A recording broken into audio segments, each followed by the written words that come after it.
Okay, welcome to the Progressive Classroom for May of 2022. We're going to do a laundry bag. Now let's look at our bag. We have three sections. We have a top section, it's 10 inches wide by width of fabric. We have a contrasting or solid type fabric for our embroidered panel, and that is also 10 inches wide. And then we have the big part of our bag, which is 20 inches wide. Now I've done kind of a red, white, and blue theme. So there we are. Now, of course, I've given you instructions. Out of your main fabric, I want you to cut one 10-inch by width of fabric. Now, that's that top fabric I used. Then I cut one by 20 inches by width of fabric. Now, these two could be the same fabric. I just used two separate fabrics, personal preference. Then you want a contrasting solid fabric or a real tone on tone, and you're going to cut one piece 10 inches wide by width of fabric. Now for the cording, you want three strips 2 inches wide by width of fabric, and you'll sew these three together to make your cording.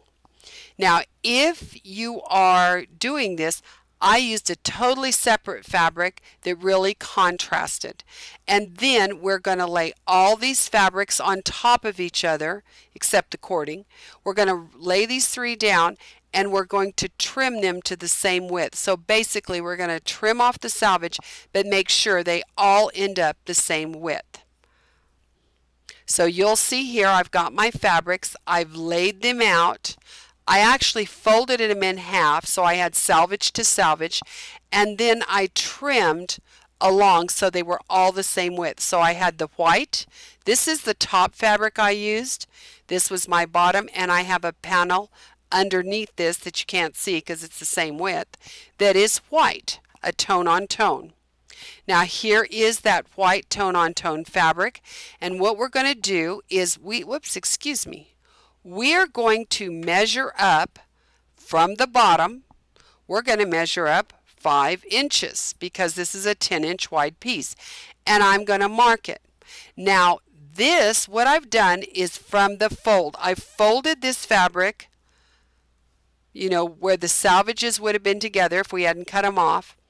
And from that fold over, I have measured 10 1/4 inches because one side is about 20 1/2 inches. So you measure over because you want the center of half of this. Half of this is going to be the back of your bag.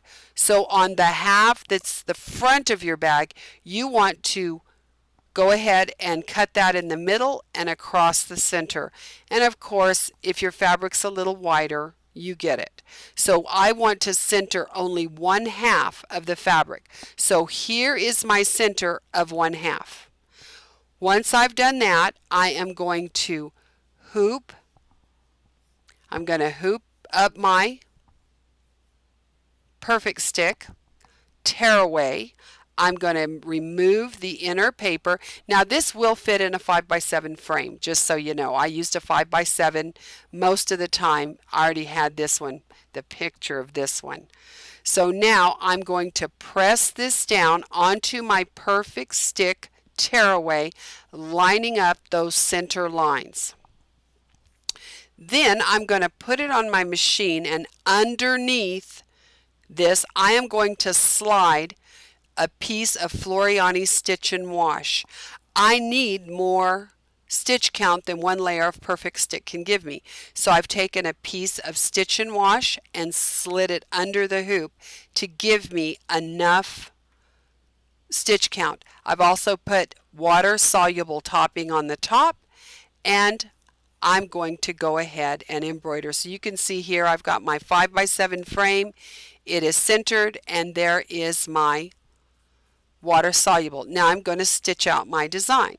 So we've created it, we've pulled it in, and we have stitched it out. Now we did that, remember we did a video on how to create your design. So there we are. Now what we're going to do is I am going to take that top piece of fabric, the one without the embroidery, and I am going to serge along one edge of it. And I am going to, in my serger, I am going to place fusible bobbin thread in my upper looper, and it's wonderful thread. You're going to love it. It's a Floriani, it's an R&K product. It's fantastic. So I serge this, so that means if I'm doing it in the upper looper, the loops on this side of the fabric are going to make it fusible. So I can fold this over and iron in my casing. Now, if you are not using a serger, you don't have a serger, you can use a zigzag across here. And again, I would put the fusible thread, I would go ahead and wind my bobbin with it. It works beautiful in the bobbin, and then I would do a zigzag. So obviously I would sew that from the top so that my fusible was on the wrong side of the fabric. We want our fusible thread on the wrong side. Now I'm also going to mark. I'm going to mark where the center is. I'm going to come down about an inch and mark so I can tell, because I'm going to fold this over maybe a little more than an inch when we're finished to fuse this and create our casing. So I'm going to put 2 marks. I've got about an inch from center to center.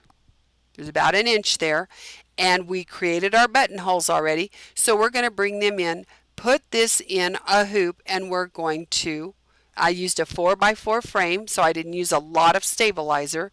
Went ahead and embroidered these on the right side of the fabric. Now cut your buttonholes out now, because if you forget and you fuse this down, it's real hard to cut those buttonholes without cutting through both layers. So that's something to watch out for. Now that we've done that, we're going to create our cording. Now I did a little mini video in here on the feet. This is the serger cording foot, and I want you to notice this channel is not real deep. Now if you're using thin cording, it's perfect. So if you're using a 1/4 inch cording, this will fit it beautifully. But if it's bigger than that, you're going to find that it kind of mashes it. And if you notice, whoops, sometimes that happens to me. If you notice, you can see some of this serging has actually caught my cording. So it's a personal preference. Now on your sewing machine, you usually have cording feet that have much bigger channels, or as I showed you in the video, in the foot video, you can use a zipper foot and put your zipper foot right next to your cording and move your needle over. So either one of these methods are going to work to create your cording. So you're going to sew the 3 strips of fabric together, and you're going to create your cording. Now once your cording is created, you are going to sew it on the opposite end of that top piece, opposite end from your buttonholes. So we're going to put it at the bottom because the buttonholes would be the top. Now I'm lining this up and I'm going to serge it on. Now, personal preference. Again, if you're using thick cording, it's much easier to put it on with your cording foot on your sewing machine. So once I've done that, I'm going to take my middle panel that has my embroidery, and I'm going to put it right sides together. Now make sure that when you put this right sides together, now my cording is right along here. We can't see it because the white fabric's covering it. We're going to put it right along here, but make sure when this folds down, your design is going the right direction. Everything's about direction. We want those outhouses not standing on their heads. We want them on their base. So we are lining up the raw edges here, my edge that has my cording and the raw edge of my center panel, and I am going to sew those together, either serge it or sew it with your machine. Again, it depends on your cording. And some people don't put the cording at all. Now that we've got that, we're going to do the same thing with our bottom panel. Now I'm going to do the same. I'm going to sew cording before I put this panel on. Whoops, man, that was quick. This has gone crazy on me. Let me get back here. Well, I've lost it. Here we go. Let's come here. There we are. And let's play from current slide. Sorry, it goes a little crazy sometimes. It's my fingers too close to the touchpad. Now what I'm going to do next is I'm going to add cording to the bottom of the embroidered panel. So you can see there's the top. These two are sewn together. There's my cording. Now I'm going to add cording to the bottom of this one. Once I've done that, right sides together, covering the cording. We're going to put right sides together and I'm going to sew my bottom piece on.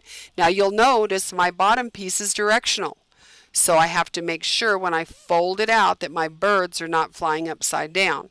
So put these raw edges together and again, sew or serge, personal preference. Now you'll have all three panels put together. I've serged it. I've put my three panels together. Now the next thing I'm going to do once these panels are together, I'm going to fold matching my bottom raw edge and my side. I'm going to fold it wrong sides together. Then I am simply going to serge across the bottom and up the edge all the way to the top. It's going to serge, it's fast, it's quick. Again, if you do not have a serger, you're going to sew this seam across here, and you can sew it with about a 3/8 to 1/2 inch seam. Across the bottom, up the side. So you can see here, I'm doing mine on a serger because it's real fast. Now, let me also warn you, when you get to the cording, you want to make sure that you've lined up your sections, and sometimes if your cording's too heavy, your serger's going to struggle. Don't try to go 90 miles an hour. Even if you have to hand wheel a couple through the cording, do that. Okay, so we've folded this, we've sewn across the bottom and up the side. So now we're to the top. Now what we're going to do is we are going to take our bag, we've turned it right side out, and I am going to fold the top down. So you can see here, kind of see through it, I want it just a little longer than my buttonhole. So I'm going to cover my buttonholes and I am going to fuse all the way around the top. This, because we used fusible thread, I can fuse that in. I love using the fusible thread because it's press and bond fusible bobbin thread. It is fantastic to do hems. I just serge around the bottom of dress pants, fold them up and press them. It's soft, it's permanent, it's great, it dry cleans, it washes. So I'm going to fuse that. Then I'm going to take a safety pin and my drawstring and I'm going to string it through one buttonhole and out the other. Now I'm going to put barrel fasteners on it. Now when I started stringing this through, I put the barrel fastener on the opposite end so I wouldn't get all the way and pull it out. Then I put the barrel fastener on this end. So I have one on each end. So that's completed those with our barrel fasteners and ironing this down. Now that we've done that, you've finished your laundry bag with your fabrics, your cording, your designs, and I hope you had a great time doing this. I loved this project. It was a fun project. I loved doing the cording with something different. Fusing that down with the press and bond fusible bobbin thread was certainly awesome. And so I look forward to seeing you again in June. Have an absolutely amazing month.